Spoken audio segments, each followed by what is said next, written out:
B'Tselem also has developed in recent years an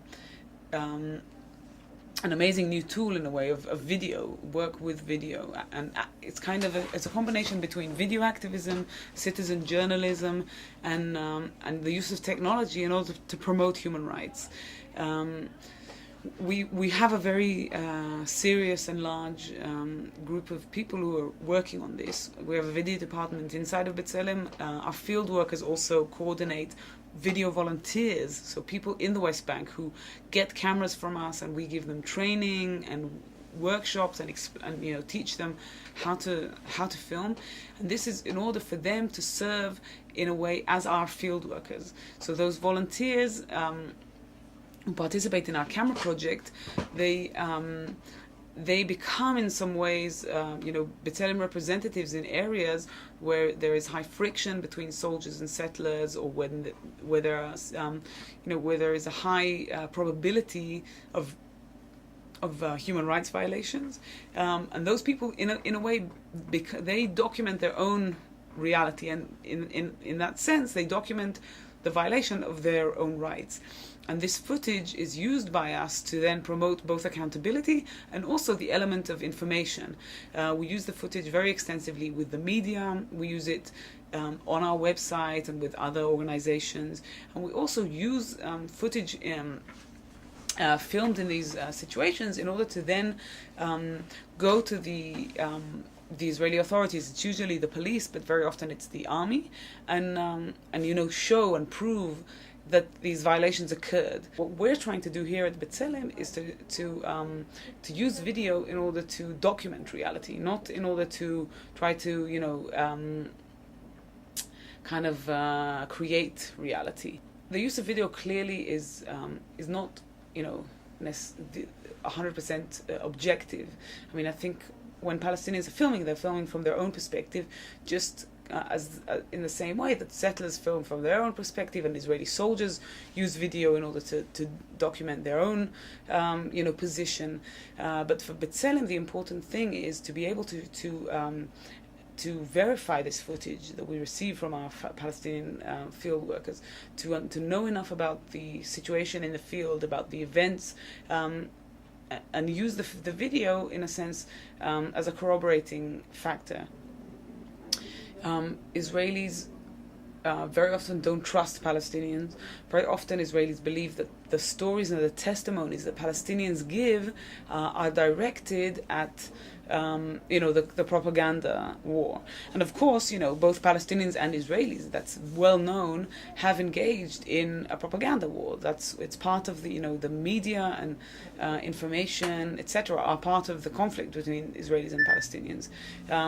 However, what we're trying to do is to show, in some cases, footage that is beyond, doubt. Where, for example, if B'Tselem shows footage filmed during the events of a settler who shoots Palestinians from a very short, very close range, or of a settler who swears and attacks Palestinians, or of a soldier who, attacks, beats, or hurts Palestinians, it becomes much more difficult then to deny that these things existed. And I think for the Israeli public, it's extremely important to be able to see this footage, and it challenges, our tendency as Israelis to simply, not believe and not trust Palestinians and their stories about violations. This footage, this still image, was taken from a video filmed in the Palestinian village of Ne'alin. It's in the western Ramallah region. Ne'alin is a village in which weekly protests occur against the route of the wall that was built on the village's land. And this during these protests, very often soldiers use a lot of force against Palestinian protesters. There are all sorts of clashes. There is stone throwing. There's a lot of violence and conflict. And during one of the protests, soldiers caught a protester and tied him up, and then a soldier, and an officer led him aside, and the soldier fired a rubber-coated bullet at or very close to his foot.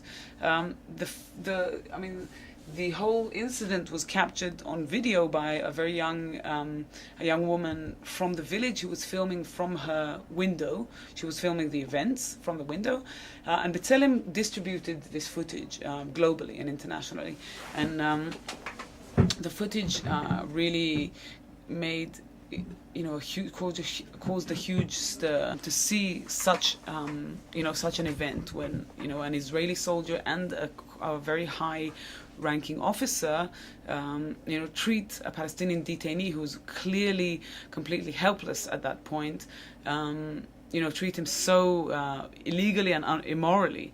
There was a very big media outrage and ultimately, after a very long process in which we had to pressure the Israeli army to investigate and to try the soldier and officer involved for the correct in the correct way. Ultimately, now their trial is being held in an Israeli military court. So. I think this is the power, this process of accountability through the release of this video showed the power of this image in several ways. I mean, the only reason why the military investigated this incident was because B'Tselem provided the footage to the right person in the army. So the original event was pretty much whitewashed for 2 weeks until we managed to distribute this footage. We received it and distributed it. That's one thing. The second thing is I don't think any Israeli or the vast majority of Israelis you would ask would believe that an Israeli soldier and an officer could lead a completely helpless prisoner aside and shoot him in the foot. The fact that we managed to find and release this video, this footage, changed their minds. The lucky thing for us is that there's this kind of juncture of cheap and quite high quality video cameras with accessible technology. So it's quite easy to put footage online very quickly.